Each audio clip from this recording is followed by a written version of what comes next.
Pick one area where you want to invest in 2025. న్యాయమా, కనికరమా? మూడవదిగా introspection, మనల్ని మనం చూసుకోవటం. అది దీన మనస్సు కలిగి జీవించటం. యెహోవా అడుగుతున్నది ఇదే.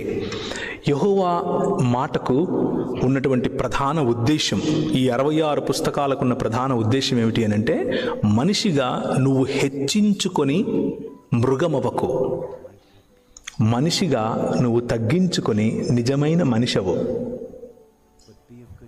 ఇదే ప్రధాన లక్ష్యం. హెచ్చించుకుంటే మృగమవుతావు, తగ్గించుకుంటే మనిషి అవుతావు.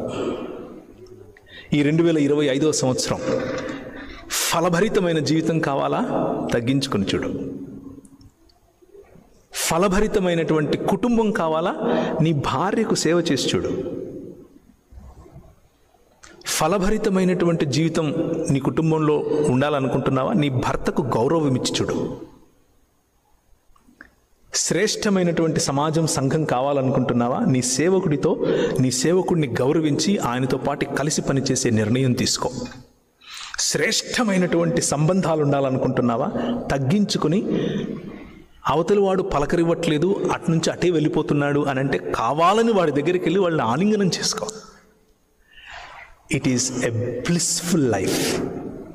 యూ విల్ నాట్, మీకు దాని లోతులు నేను ఎలా చెప్పాలో అర్థం కావట్లేదు. నిన్ను మోసం చేసిన వాడిని నువ్వు ఎదురుగా వెళ్ళి నవ్వి వాడిని ఆలింగనం చేసుకుంటావు.